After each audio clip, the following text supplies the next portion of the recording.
importante que no podemos dejar pasar. Y le doy la bienvenida a Juan María Naveja. Mi querido Juan María, ¿cómo estás? Qué gusto tenerte en este espacio. El gusto es todo mío, mi querida Magda, saludar a la audiencia. Y pues yo ya no sé, Magda, no sé si tú lo sepas, qué es mucho y qué es poco. Son tantas las cifras que ya no entendemos las que dio el general, el secretario general, más bien el general secretario en el evento de hoy. Pues ya no sabe uno qué calcular, qué es mucho y qué es poco. Ya no se sabe qué calcular, mi querido Juan María, y ya tampoco se sabe en qué creer. Cuando de pronto las cifras te dicen una cosa, la realidad te muestra otra, y el discurso, pues a veces se plantea en una perspectiva totalmente diferente. Sí, y sobre todo si vamos con la parte histórica. A ver, ¿por qué razón las Fuerzas Armadas entraron a cubrir la parte de seguridad que no se estaba logrando con las policías municipales, estatales y hasta las federales? Porque cuando el gobernador de Michoacán, Lázaro Cárdenas Batel, el actual coordinador de asesores del presidente de la República, le solicitó, ahora dice que no, le solicitó a Calderón el apoyo de las fuerzas federales para poder pacificar su estado. A partir de allí empezó a participar el ejército en las labores de pacificación. Posteriormente, cuando el ejército fue insuficiente, en el mismo sexenio de Calderón empezaron a recurrir a la Marina. La Marina dio muy buenos golpes, te acordarás que fueron muy buenos los golpes que dio Marina y empezó a cotizarse. Al mismo tiempo se empezó a crear la Policía Judicial Federal.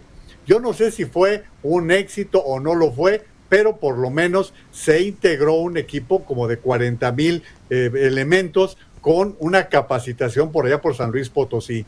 Al mismo tiempo, se hizo un desarrollo de una plataforma para poder utilizar la tecnología, Magda, la tecnología con la plataforma México.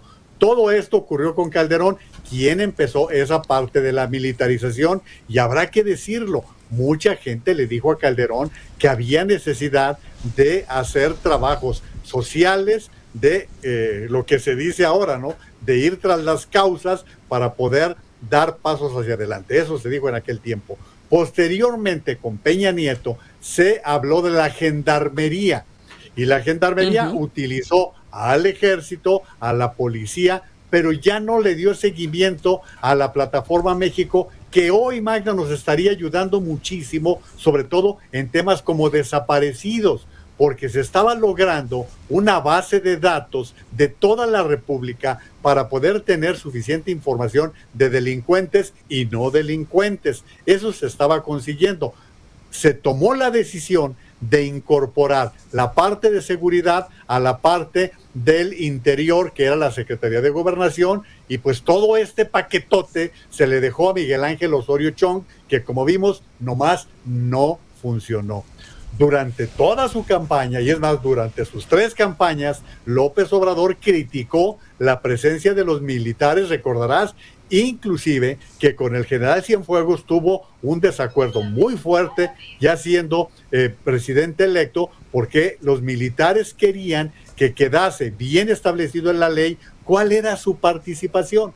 Esa es la historia hasta aquí con los 3 sexenios, cuando toma la decisión el presidente López Obrador de utilizar al ejército, más todavía que Calderón, que Peña Nieto, y crear la Guardia Nacional. Se empezó a despedir, se empezó a hacer a un lado a toda la policía y se dilapidó el equipo que se había logrado, pues con prejuicios, la verdad es que hay que decirlo, con puros prejuicios, y la Guardia Nacional hoy, que tendrá 120,000 o los que tú quieras, la mayoría están adscritos o a Marina o al Ejército. Y recordemos que desde su creación, la Guardia Nacional quedó establecido que sería dirigida por civiles. Allí empezaron las trampas, porque entonces se recurrió a tomar a generales que se declararon en retiro para intervenir, como el general Bucio, que ahora está con COVID y no participó en el aniversario. Todo esto es lo que ha sucedido Sí, dime. Vaya recuento tan completo que nos haces, Juan María, y me queda clarísimo, ¿no? Esta historia de cómo poco a poco se han ido apoderando ya de las calles, los militares, ¿no? Por decirlo de alguna manera. Hasta enero de 2022 se reportaban 113,833 elementos de la Guardia Nacional, un aumento más que se tuvo de 14,000 integrantes en tan solo 2 meses, en los últimos 2 meses del año pasado, de acuerdo a lo publicado por el propio gobierno federal y por las Fuerzas Armadas, ¿no? Ahora, me llaman la atención varias cosas de lo que mencionas, Juan María, y siempre he tenido una duda. A ver, ya veníamos con índices de violencia que estaban rebasando a cualquier autoridad, ¿no? De hecho, desde hace 7 sexenios ya se reconocía que el problema del crimen organizado era uno de los más grandes que tenía nuestro país en ese momento, ¿no? Estamos hablando de 1987 más o menos, y a partir de ese momento hasta ahora las estrategias han sido fallidas, las estrategias han fracasado. Si bien es cierto, el presidente Andrés Manuel López Obrador dijo dentro de sus promesas de campaña que retiraría a los militares de las calles, la pregunta sería, ¿tenía las condiciones o estaba en condiciones de hacerlo con los niveles de violencia? Es una de las grandes preguntas porque mucho hemos criticado. A ver, dijiste que los ibas a quitar y no los quitaste, por el contrario, enviaste más, creaste la Guardia Nacional, pero en su mayoría está conformada por militares. El punto es, ¿estaban dadas las condiciones como para que verdaderamente se sacaran en ese momento de las calles? Bueno, pues por eso ganó Magda. A ver, y tuvo 18 años. 18 años para diseñar un proyecto. Tuvo 6 meses y en esos 6 meses se dedicó a denostar el aeropuerto de Texcoco en lugar de revisar la estrategia. Puso al frente de la Secretaría de Seguridad a un civil sin ninguna experiencia en la materia como Alfonso Durazo. Es decir, se dieron pasos erróneos y pues terminaron entregándole todo el paquete a los militares. Ahora bien, ¿cuál es la realidad? La realidad que hoy tenemos es que aparte de todo lo que se heredó en los 7 sexenios que tú estás comentando, porque efectivamente, si vamos revisando, fue creciendo, creciendo y creciendo hasta la situación que estamos viviendo ahora.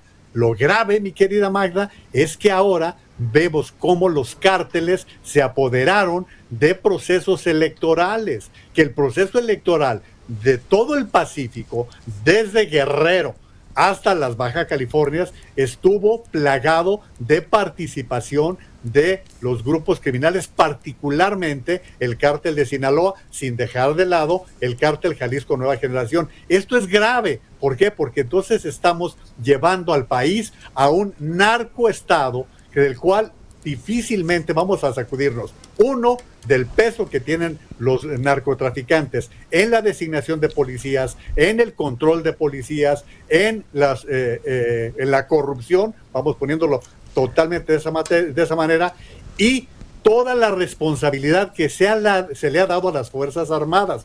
Quiero ver, mi querida Magda, quién va a ser el valiente que empiece a quitarle todas las atribuciones que los militares han recibido y con una carta blanca, porque lo que han venido para que lo haciendo, puedan hacer va a estar complicado, ¿no? Independientemente de que tengan el ánimo de hacerlo, que lo puedan hacer va a ser sumamente complicado, porque además lo ha blindado de tal forma que no se lo puedan quitar. O sea, los decretos y la forma en la que ha llevado a cabo estas decisiones, pues es para que no se puedan quitar en poco tiempo, ¿no? A ver, dentro de todo esto, escuchábamos recientemente al presidente, ¿no? Que decía, el 75% de los homicidios en nuestro país están relacionados con los enfrentamientos entre bandas criminales. Eso suena mucho de pronto a resignación, Juan María, y no me gustaría señalarlo abiertamente, pero pues de pronto parecería que estamos frente a una Pax Narca en algunos lugares. Bueno, pues no, pues eso es lo que quisieran, que estuviéramos en una Pax Narca, pero realmente ni siquiera a eso hemos llegado. Pero a ver, mi querida Magda, los 2 jesuitas que ahora los está denostando el presidente de la República a toda la Grey y a toda la jerarquía católica, a ver, esos 2 jesuitas eran parte de los cárteles.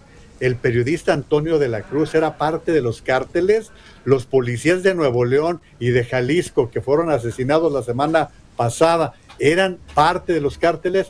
Esa salida la criticó el propio López Obrador cuando la utilizaba Calderón, diciendo se matan entre ellos. Y aunque se matasen entre ellos, tú decías ayer algo clave, mi querida Magda. ¿Cuándo rayos se va a cumplir la ley? Porque ese es el problema. Con un presidente que dice No me salgan con que la ley es la ley. A ver, si un presidente de cualquier país tiene que recurrir, respetar, algo es la ley, la constitución de un país. Y aquí estamos partiendo de esa base que no se respeta la ley desde lo elemental. Mire, yo estaba escuchando además de que sí. Perdóname que te interrumpa, pero además de que no se respeta la ley, Juan María, nos estamos enfrentando a un nivel de polarización impresionante, ¿no? Hoy escuchamos en la mañana decir al mandatario federal que los sacerdotes que están cuestionando su estrategia de seguridad son unos hipócritas, ¿no? Pues tanto como lo han sido todos aquellos que han cuestionado o que han puesto en tela de juicio las estrategias que se están aplicando en este momento en el país porque no están dando resultados, ¿no? Es que todo lo que se atreva a cuestionar, todo lo que se atreva a decir que no va por un buen camino, entonces es considerado de esta manera, se sigue usando a la gente. ¿Y dónde está la prudencia? Porque realmente, y dice que él no lo sabía, fueron 2 obispos, el arzobispo de Guadalajara, José Francisco Robles, y el obispo de Zacatecas, quienes pusieron como ejemplo que ellos habían sido detenidos por retenes de grupos criminales, que ellos habían sido objeto de una revisión. No lo generalizaron, pero tú te imaginarás cuántos feligreses se acercan a los obispos diciéndole, ya basta. Mataron a mi hijo, mataron a mi sobrino, me robaron el derecho de piso. El mismo arzobispo de Guadalajara denunció lo del derecho de piso cobrando a las fiestas patronales en el norte de Jalisco. Cosas muy puntuales que desacreditaron tanto el presidente como el gobernador de Jalisco. Y dicen, no hay retenes. A ver, mi querida Magda, pregúntale a cualquier persona que salga de la frontera entre Estados Unidos y México, la que quieras, que cruce Tamaulipas, que cruce Nuevo León, que cruce Sonora, que cruce Baja California, y te va a decir, a la altura del kilómetro 14, 15 o 20, me interceptaron los de la maña y me pidieron mínimo $500. Perdóname, ese es un retén. Ese es un derecho de piso. Y eso está pasando con y sin Guardia Nacional, con y sin militares, y eso lo padecen los mexicanos todos los días. Y bueno, pues esta realidad es la que tenemos que estar señalando.